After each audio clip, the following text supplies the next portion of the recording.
Hello everyone, welcome back to the channel. तो last lecture में हमने यूनिट डायमेंशन को बहुत अच्छे से रिवाइज किया था। एज प्रॉमिस हम क्वेश्चंस करने वाले थे डिफरेंट डिफरेंट एग्जाम में जो पूछे गए हैं।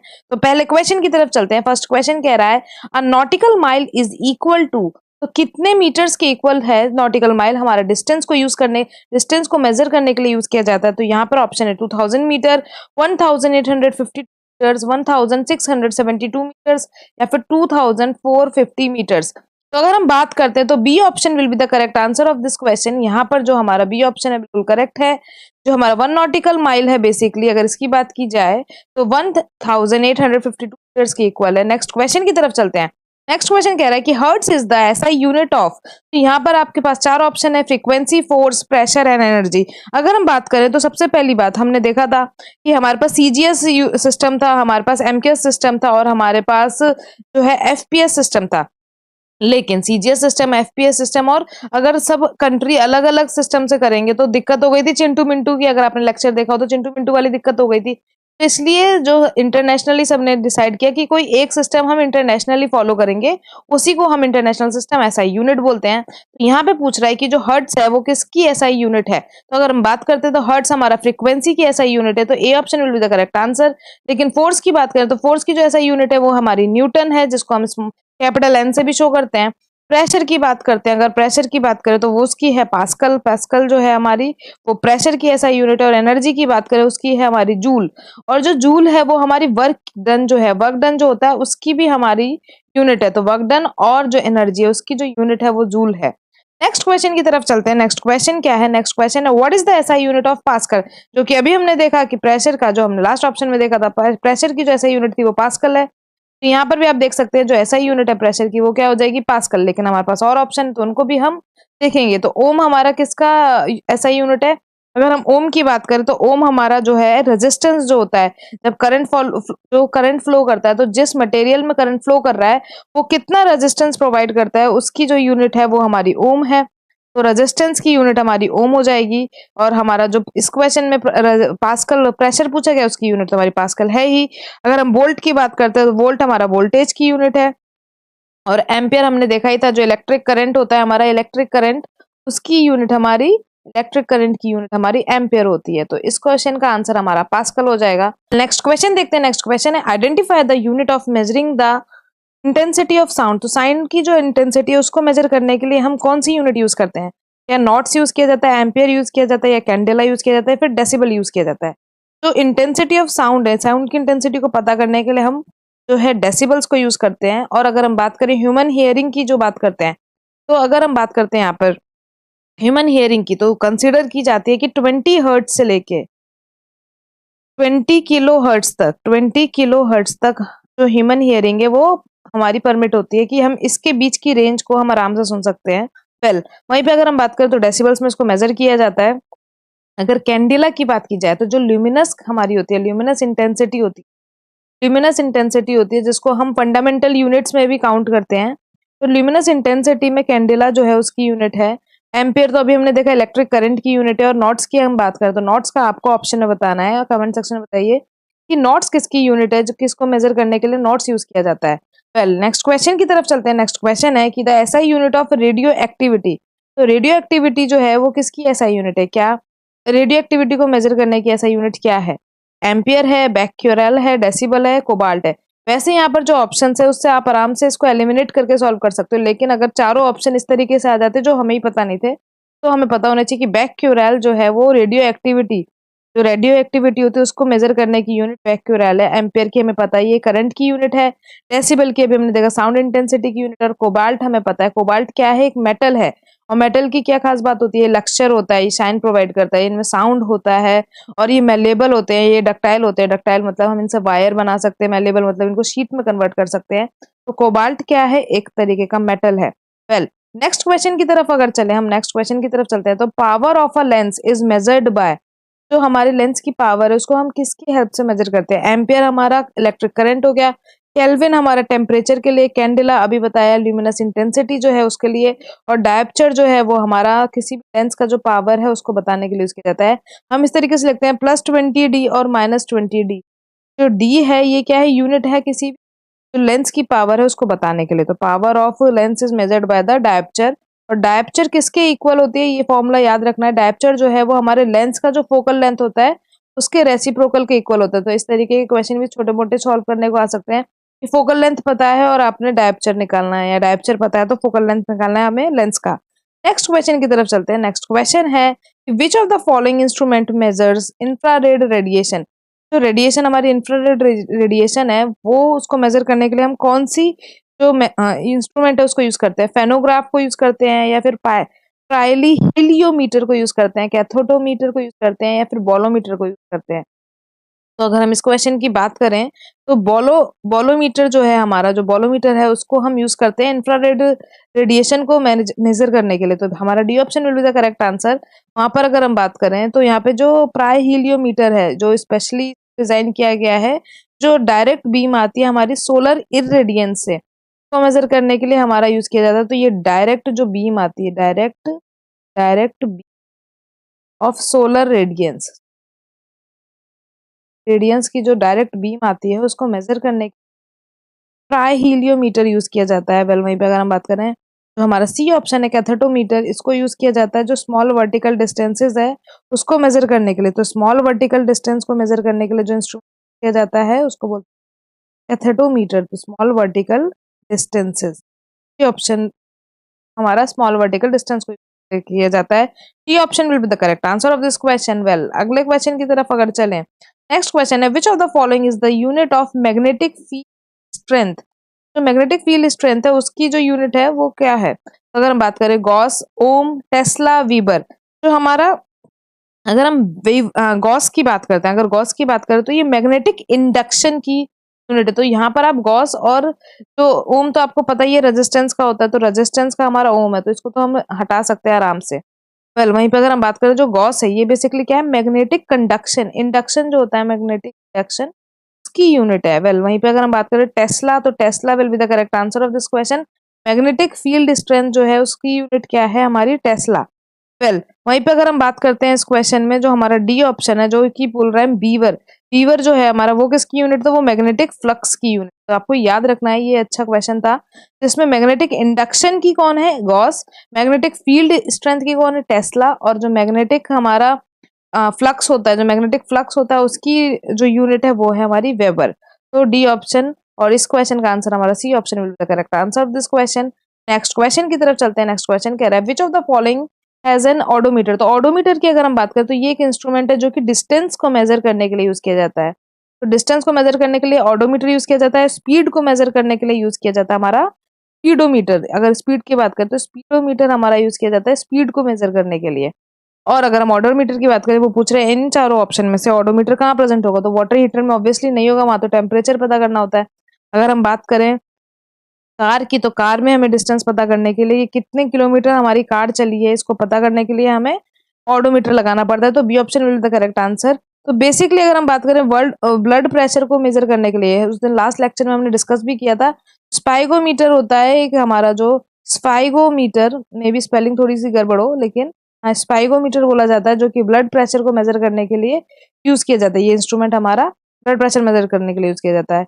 वेल नेक्स्ट क्वेश्चन की तरफ चलें तो इस क्वेश्चन का आंसर हमारा कार है। अगला क्वेश्चन कहता है कि विच of the following quantities have SI unit named after Blaise Pascal. तो हमने स्टार्टिंग में भी देख लिया था, तो आप देख सकते हो बहुत सारे क्वेश्चन तो रिपीट हो रहे हैं। जो नॉर्मल हमारा टॉपिक है उसके क्वेश्चन अलग अलग एग्जाम्स में रिपीट होते हैं। तो यहाँ पे बोल रहा है कि जो ब्लेस पास्कल है उनका जो नाम है वो किस यूनिट के लिए हमने एसआई यूनिट के पीछे हम लगाते हैं। तो एनर्जी का अभी हम देख चुके थे, एनर्जी और जूल, एनर्जी और वर्क का दोनों का जो यूनिट होता है वो होता है जूल। अगर हम बात करें यहाँ पर तो ऐसा यूनिट प्रेशर की जो है हमारी वो होती है पास्कल। तो हमारा B option correct answer, pascal. तो प्रेशर की यूनिट है वो पास्कल, ब्लेस पास्कल, इनकी ही उनके ही नाम को यूज किया जाता है। और पावर की अगर हम बात करें तो पावर को हम वॉट में लिखते हैं, पावर का हमारा हो जाएगा वॉट। वेल अगले क्वेश्चन की तरफ चलते हैं। अगला क्वेश्चन क्या कह रहा है, अगला क्वेश्चन कह रहा है कि 1 pound is equals to how many ounces. तो पाउंड हमारा एफपीएस सिस्टम में यूज किया जाता है, जो कि वेट को बताने के लिए किया जाता है।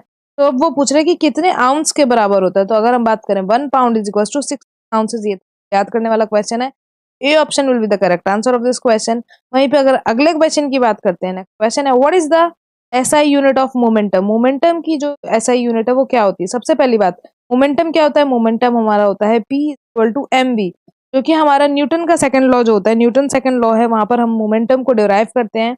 mv क्या है, m है यहाँ पर मास, जो मास है वो हमारा कांस्टेंट यूनिट है और मास किसी भी ऑब्जेक्ट का, और v क्या है, हमारी वेलोसिटी है, वेलोसिटी। वेलोसिटी हमारी कैसी क्वांटिटी है, जरा आप ऑप्शन में बताइए कमेंट सेक्शन में। वेलोसिटी क्या स्केलर क्वांटिटी है या फिर वेक्टर क्वांटिटी है, आपको ये बताना है कमेंट सेक्शन में। m और v का मल्टीप्लिकेशन ही हमारा मोमेंटम होता है। ऐसा यूनिट क्या हो जाएगी हमारे मोमेंटम की, यहाँ ये पूछा जा रहा है। वेल अगर हम बात करते हैं इसकी, तो यहाँ पर आप देखो मास की यूनिट क्या होती है, मास की होती है केजी, और वेलोसिटी की क्या होती है, मीटर पर सेकंड। आप यहाँ से आराम से सॉल्व करके बता सकते हैं, B option will be the correct answer of this question. अगर हम बात करें एम्पियर किसकी है, ऐसा यूनिट है तो वो करंट की है, और अब हम बहुत बार देख चुके हैं कि जूल हमारा वर्क और एनर्जी दोनों की ही ऐसा यूनिट है। नेक्स्ट क्वेश्चन ये है हमारा, विच of the following physical quantity SI unit pair is correctly matched, इनमें से जो हमारी एसआई यूनिट है वो कौन किस किस करेक्टली मैच्ड है। तो अगर हम बात करते हैं, पहला ऑप्शन है पावर, जिसको किलोग्राम, तो पावर की किलोग्राम नहीं होती, पावर की होती है वॉट, यहाँ पर ये करेक्टली मैच्ड नहीं है, करेक्टली मैच्ड पूछा जा रहा है। और इंडक्टेंस की बात करें तो हेनरी बिल्कुल करेक्ट है, इंडक्टेंस की ऐसा यूनिट हमारी हेनरी होती है, तो बी ऑप्शन हमारा करेक्ट है। कैपेसिटेंस की बात करें तो कैपेसिटेंस की हमारी ओम नहीं होती, कैपेसिटेंस की होती है हमारी फैराड, ये भी इनकरेक्टली मैच्ड है। और अगर फोर्स की बात करें तो न्यूटन होता है, ये भी करेक्टली मैच्ड है, तो बी एंड डी ये दोनों हमारे करेक्टली मैच्ड ऑप्शन है यहाँ पर, तो ये दोनों हमारे बिल्कुल करेक्ट है, क्योंकि इंडक्टेंस की हमारी हेनरी होती है, और जो हमारा फोर्स है, अगर हम फोर्स की बात करें, फोर्स की हमारी न्यूटन होती है। वेल नेक्स्ट क्वेश्चन की बात करें, नेक्स्ट क्वेश्चन है हमारा, in physics what is Hubble constant, जो हबल कांस्टेंट है वो फिजिक्स में क्या होता है। अगर हम बात करें तो ऑप्शंस है, total energy of electromagnetic radiation, permittivity in the free space, it is a unit of measurement which explain the expansion of universe, या फिर velocity of light in vacuum. तो ये तो बिल्कुल गलत है, velocity of light in vacuum तो नहीं है ये। हबल कांस्टेंट क्या है, एक यूनिट है जो कि मेजर करने के लिए यूज किया जाता है, जो हमारे यूनिवर्स का एक्सपेंशन है उसके एक्सपेंशन को मेजर करने के लिए जो यूनिट यूज की जाती है वो हमारा हबल कांस्टेंट है, तो C option will be the correct answer. और जो हमारा कॉस्मोस है, जो हमारा यूनिवर्स है, वो बिग बैंग थ्योरी जब से हुई है उसके बाद से वो बिगर ही बिगर होता जा रहा है, तो उसको मेजर करने के लिए हमारा हबल कांस्टेंट यूज किया जाता है, तो C option will be the correct answer of this question.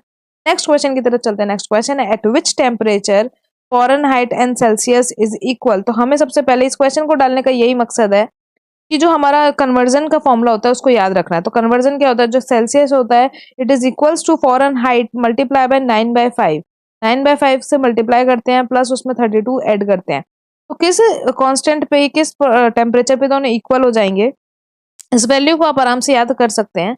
लेकिन यहाँ पर अब सॉल्व करने के लिए हम दोनों को, जब इक्वल है तो दोनों को x मान लेते हैं, तो अगर हम इसको x मान लें तो ये हो जाएगा हमारा c भी x हो जाएगा और f हो जाएगा हमारा x, और अगर हम इसको डिवाइड करें, 9 को डिवाइड करें तो ये हमारा आएगा 1.8 आएगा, तो ये हो जाएगा मेरा 1.8 प्लस 32। अब अगर मैं इसको यहाँ पर भेजूं और 32 को इधर भेज दें हम, ये मेरा हो जाएगा 1.8 minus 1.8 X is equals to -32।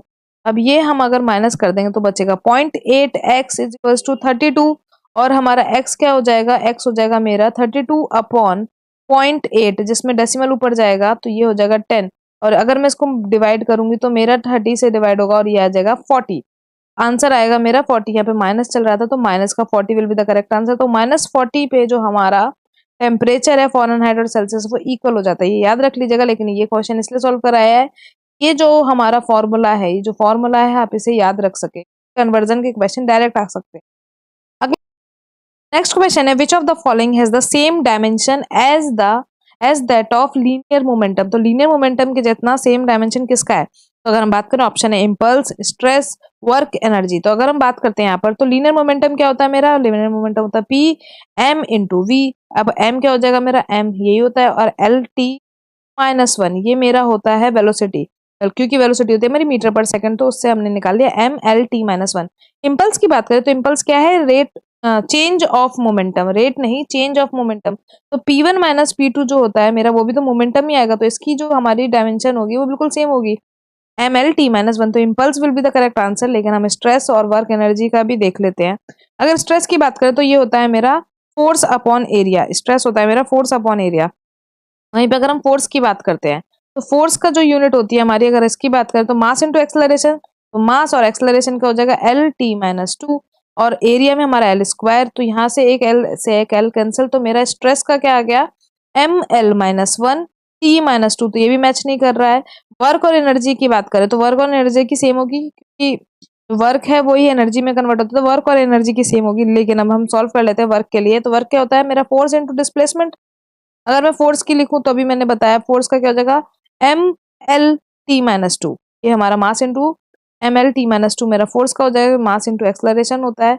और डी में मेरा मतलब लेंथ हो जाएगा, क्योंकि हमने डिस्प्लेसमेंट से मल्टीप्लाई किया, तो ये हो जाएगा ml² T-2 will be the dimension of work and energy. तो यहाँ पर इम्पल्स है और जो मोमेंट है उन दोनों की डायमेंशन मैच कर रही है, तो ये option will B correct answer of this question. अगले क्वेश्चन की तरफ चलते हैं। तो वो पूछ रहा है वेबर पर सेकंड इज इक्विवेलेंट टू, तो जो वेबर पर सेकंड है वो किसके इक्विवेलेंट होता है, वो होता है हमारे वोल्ट के इक्वल। अगर हम बात करें तो वेबर जो है हमारी वो किसकी यूनिट थी, अभी हमने पहले डिस्कस किया था, तो कमेंट सेक्शन में वो आपको बताना है। तो वेबर पर second is equals two volt.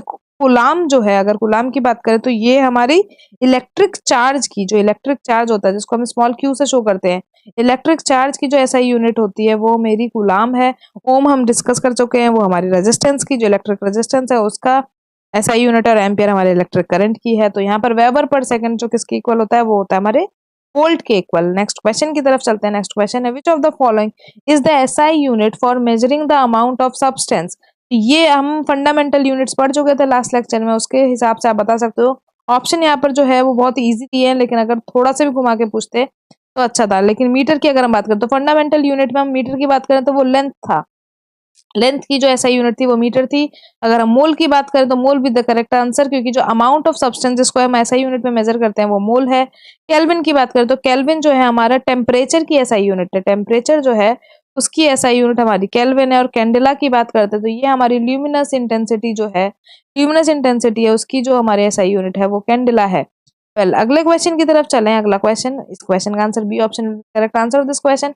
अगले क्वेश्चन की तरफ चले तो वो बोल रहा है कि एसआई प्रीफिक्सेस जो यूज करते हैं हम 10⁻⁻15, इसको क्या कहा जाता है। अगर हम इसकी बात करें यहाँ पर तो 10⁻15 को हम क्या कहते हैं। पहले तो अगर ऑप्शन देखें तो वो बोल रहा है कि ऑक्टो कहते हो, जेप्टो कहते हो, ऑटो कहते हो या फेम्टो कहते हो। तो D option will be the correct answer. 10⁻15 को हम फेम्टो कहते हैं।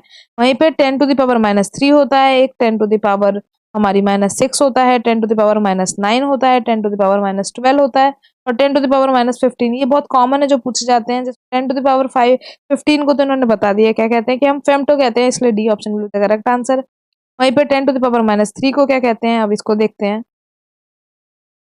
तो 10⁻³ को हम बोलते हैं मिली, 10⁻6 को हम बोलते हैं माइक्रो, 10⁻9 को बोलते हैं नैनो, और 10⁻12 को हम बोलते हैं पीको। इसके आगे मीटर लगाओ, आप लीटर लगाओ। 10⁻15 को बोलते हैं फेम्टो, और एक होता है हमारा 10⁻18 जिसको हम बोलते हैं ऑटो, ऑटो। तो सी ऑप्शन जो था वो 10⁻18 के लिए है। वहीं पे अगर हम प्लस में बात करें तो माइनस पावर में हो गया।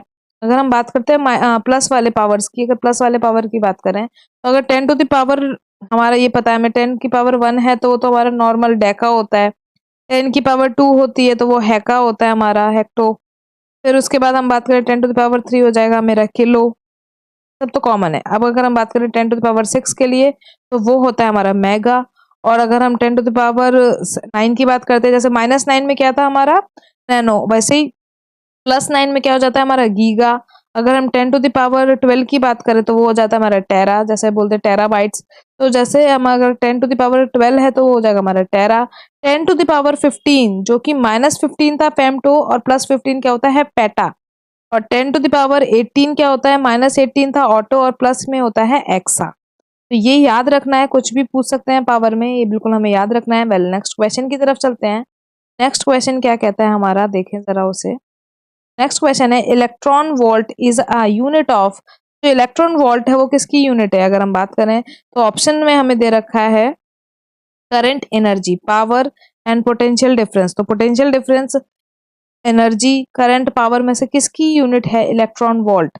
तो बी ऑप्शन जो है हमारा, जो इलेक्ट्रॉन वोल्ट है ये किसकी यूनिट है, बेसिकली ये हमारी एनर्जी की यूनिट है। लेकिन हम इसको एटॉमिक और न्यूक्लियर फिजिक्स में मोस्टली यूज करते हैं। जब हम एटॉमिक फिजिक्स, तो एटॉमिक और न्यूक्लियर फिजिक्स में जब हम स्टडी करते हैं तब वहां पर जो यूनिट है बेसिकली वहां यूज की जाती है इलेक्ट्रॉन वोल्ट। तो B option will be the correct answer of this question. अगले क्वेश्चन की तरफ चलें। अगला क्वेश्चन है which among the following instrument is used to measure either direct or alternating electric current. तो कौन सी मशीन यूज की जाती है, कौन सी मशीन की जाती है, ये बताना है हमें। तो अगर हम बात करें वॉट मीटर, हाइग्रोमीटर, एमीटर और पायरोमीटर, इनमें से कौन सी मशीन यूज की जाती है इलेक्ट्रिक करंट के लिए? तो ये तो बहुत इजी है, आप बता सकते हैं आराम से। जो एमीटर है वो बेसिकली हमारे इलेक्ट्रिक करंट को मेजर करने के लिए यूज किया जाता है। वहीं पे अगर पावर है जिसको हम वॉट में लिखते हैं, पावर को मेजर करने के लिए हमारा वॉट मीटर यूज किया जाता है। अगर हम बात करें हाइग्रोमीटर की, तो हाइग्रोमीटर हमारा किसको मेजर करने के लिए यूज किया जाता है? लास्ट लेक्चर में पढ़ा था, वो ह्यूमिडिटी को मेजर करने के लिए यूज किया जाता है। और पायरोमीटर की अगर हम बात करें तो ये रिमोट सेंसिंग थर्मोमीटर है, जो कि हमारा टेम्परेचर, जो डिस्टेंट ऑब्जेक्ट है उसकी टेम्परेचर को पता करने के लिए यूज किया जाता है। तो अगर इसकी बात करें तो ये हमारा कैसा है? रिमोट सेंसिंग ऑब्जेक्ट है, सेंसिंग थर्मोमीटर है। थर्मोमीटर का काम क्या है? टेम्परेचर को मेजर करना। लेकिन कैसे टेम्परेचर, कि कैसे ऑब्जेक्ट को मेजर करता है? जो डिस्टेंट पे होते हैं, जो डिस्टेंट पे हमारे ऑब्जेक्ट होते हैं उसके टेम्परेचर को मेजर करना, टेम्परेचर ऑफ डिस्टेंट ऑब्जेक्ट। तो डी ऑप्शन जो सी ऑप्शन है वो हमारे इस क्वेश्चन का करेक्ट आंसर है। अगले क्वेश्चन की तरफ चलते हैं। नेक्स्ट क्वेश्चन है dash unit which of the unit mentioned in the option which one is the largest as compared to the other। तो अभी हम देख चुके थे हेक्टो, डेका, टेरा, गीगा। हेक्टो, डेका, टेरा, गीगा की अगर हम बात करें तो इनमें से कौन सी सबसे लार्जेस्ट है? तो सबसे पहले अभी हम यहाँ देख लेते हैं। तो हेक्टो हमने देखा था 10⁻², फिर टेरा है हमारा 10⁻12 और गीगा है हमारा 10⁻9 और एक और ऑप्शन है हमारा हेक्टो, डेका, टेरा, गीगा। गीगा में हमारा क्या है? गीगा हमारा 10⁻9 है, टेरा हमारा 10⁻12, डेका आप देख सकते हो 10⁻1। तो इनमें से हमारा सबसे ग्रेटर कौन सा है? टेरा। तो tera will be the correct answer of this question. Next इस क्वेश्चन का आंसर हमारा हो जाएगा टेरा। तो 10⁻12 will be the correct answer. तो हेक्टो क्या था हमारा? अगर हेक्टो की बात करें तो हेक्टो विल बी 10⁻2,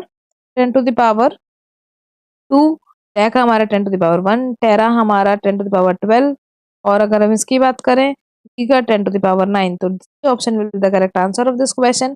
अगले क्वेश्चन की तरफ चलें। अगला क्वेश्चन है a dash is an instrument for measuring electric potential difference between two points in an electric circuit. तो जो हमारे इलेक्ट्रिक पोटेंशियल डिफरेंस है उसको मेजर करने के लिए कौन सी मशीन यूज की जाती है? जो इंस्ट्रूमेंट है वो हमारा वोल्ट मीटर है, वोल्ट मीटर को यूज किया जाता है। तो volt meter will be the correct answer of this question. Well, अब एमीटर तो हम डिस्कस कर चुके हैं, आपको बोलोमीटर भी हम डिस्कस कर चुके हैं। कमेंट सेक्शन में बताइए कि बोलोमीटर को किसके लिए यूज किया जाता है। नेक्स्ट क्वेश्चन की तरफ चलते हैं। नेक्स्ट क्वेश्चन है what is the unit to measure the wavelength of light. तो लाइट की वेवलेंथ को मेजर करने के लिए हम कौन सी यूनिट यूज करते हैं? फेराडे, कैंडेला, डाइन या फिर एंगस्ट्रॉम, इनमें से कौन सी को यूज किया जाता है? तो एंगस्ट्रॉम जो है वो हमारी यूनिट है जो कि वेवलेंथ ऑफ लाइट को मेजर करने के लिए यूज किया जाता है। और एंगस्ट्रॉम की बात करें तो अगर इसको मीटर्स में लिखना है तो 10⁻−10 मीटर को लिखा जाता है। 1 एंगस्ट्रॉम जो इक्वल होता है हमारा 1 एंगस्ट्रॉम, इसमें ऊपर डॉट भी बनाया जाता है। तो 1 angstrom is equal to 10⁻−10 metre. Well, Faraday की हम बात कर सकते हैं। फेराडे जो है हमारा एक कांस्टेंट यूनिट है, इलेक्ट्रिसिटी में यूज किया जाता है। कैंडेला हमें पता है ल्यूमिनस इंटेंसिटी है। और डाइन की अगर बात करें तो डाइन क्या है? फोर्स की यूनिट है, जिसको हम सीजीएस सिस्टम में लिखते हैं। तो डाइन हमारा क्या है? फोर्स की यूनिट है, तो सीजीएस सिस्टम में लिखा जाता है। तो इस क्वेश्चन का आंसर हमारा डी ऑप्शन हो जाएगा। एंगस्ट्रॉम जो है वो हमारे वेवलेंथ ऑफ लाइट को मेजर करने के लिए यूज किया जाता है।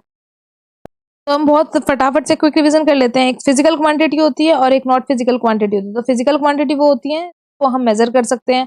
नॉट फिजिकल क्वांटिटी होती है जैसे किसी के लिए कितना लव है, किसी से आप कितना प्यार करते हैं, कितना जेलसी है, कितना हेट है, तो हम मेजर नहीं कर सकते क्योंकि कोई किसी से ज्यादा प्यार कर सकता है, कोई किसी से कम प्यार कर सकता है। तो वो जो क्वांटिटी हम मेजर नहीं कर सकते वो हमारी नॉट फिजिकल क्वांटिटी होती है। फिर हमने क्या देखा था? फंडामेंटल क्वांटिटी देखी थी। जिसमें फंडामेंटल हमारे क्या थे? जो अगर हम इसकी बात करें तो हमारा सबसे पहले आता है लेंथ, था, फिर हमारा मास था। अगर लेंथ की बात करें तो उसका मीटर है, अगर मास की बात करें तो उसकी एसआई यूनिट किलोग्राम है, एलटीटी। फिर हमारा टाइम था, टाइम का हमारा जो एसआई यूनिट थी वो सेकंड था। फिर टेम्परेचर जो है, टेम्परेचर का हमारा बात करते तो वो केल्विन था। तो हमारा ये हो गया। अगर इसकी बात करें इलेक्ट्रिक करंट था, इलेक्ट्रिक करंट भी हमारी फंडामेंटल यूनिट थी। फंडामेंटल यूनिट का मतलब ही क्या है कि ये किसी पे डिपेंड नहीं करते। फंडामेंटल यूनिट है मतलब ये किसी पे डिपेंड नहीं करते। और जो इसके बाद हम पढ़ेंगे वो डिराइव्ड यूनिट होती है जो कि फंडामेंटल यूनिट्स पे डिपेंड करती है। तो टेम्परेचर का केल्विन हो गया, इलेक्ट्रिक करंट का एम्पियर हो गया। अगर हम बात करते हैं जो हमारा अमाउंट ऑफ सब्सटेंस है, अमाउंट ऑफ सब्सटेंस था उसका था हमारा मोल, अमाउंट ऑफ सब्सटेंस का था हमारा मोल। और ल्यूमिनस जो था इसका था मोल हमारा, और ल्यूमिनस जो है, ल्यूमिनस इंटेंसिटी जो होती है उसका था हमारा, ल्यूमिनस इंटेंसिटी का था कैंडला। तो ल्यूमिनस इंटेंसिटी का हमारा था कैंडला। ये हमारी फंडामेंटल यूनिट्स थी जो कि डायरेक्टली पूछ ली जाती है। इसके बाद जो हमारा आता है वो होता है हमारा डिराइव्ड यूनिट। डिराइव्ड यूनिट का मतलब ही यही है, जो डिराइव्ड क्वांटिटीज है वो किस पे डिपेंड करती है, हमारी फंडामेंटल क्वांटिटीज पे डिपेंड करती है। इसके बाद क्या हुआ था कि हमने देखा जो वर्टिकल, एक एग्जांपल लिया था वर्टिकल थ्रेड, हमने एक थ्रेड बना, उससे वर्टिकल स्टोन बना, उसको हमने ऐसे राउंड घुमाया, लेकिन जो स्पीड है, जैसे स्पीड है वो डिपेंड करती है हमारी डिस्टेंस अपॉन टाइम पे, लेकिन तो हमारी ये सर्कुलर मोशन में हो रहा है, तो ये जो हमें एंगुलर डिस्टेंस निकालनी है, जो स्पीड निकाली है, उसके लिए मुझे एंगुलर डिस्टेंस पता होना चाहिए। तो कुछ क्वांटिटीज ऐसी थी जिनके पहले साइंटिस्ट ने नहीं बताया था, तो हमने उनको ऐड किया, तो इनको बोलते हैं हम सप्लीमेंट्री क्वांटिटीज। क्वांटिटीज को बोला जाता था सप्लीमेंट्री क्वांटिटीज। तो हमने ऐड किया था, एक था प्लेन एंगल और एक था हमारा सॉलिड एंगल। तो एक प्लेन एंगल यूज किया था हमने, प्लेन एंगल, और एक था हमारा सॉलिड एंगल। तो प्लेन एंगल की अगर हम बात करते हैं तो प्लेन एंगल था हमारा theta is equal to del upon R. और अगर हम सॉलिड एंगल की बात करते हैं जो 3D के लिए, तो प्लेन एंगल हमारा 2D के लिए यूज किया और सॉलिड एंगल हमारा 3D के लिए यूज किया जाता है, जिसको हम बोलते थे एरिया अपॉन आर स्क्वायर। इस तरीके से हमने कुछ सप्लीमेंट्री क्वांटिटी देखी, फिर हमने यूनिट्स देखे, तो डिफरेंट टाइप्स की यूनिट्स, जिसमें हमने आज बहुत सारी ऐसा यूनिट पढ़ी, और हमने फिर उसके बाद बहुत सारे मेजरमेंट के लिए जो हमारे इंस्ट्रूमेंट है उनको देखा था। तो आई होप आप लोगों को ये लेक्चर अच्छा लगा होगा। Thank you so much for watching, like and subscribe our channel. Thank you so much.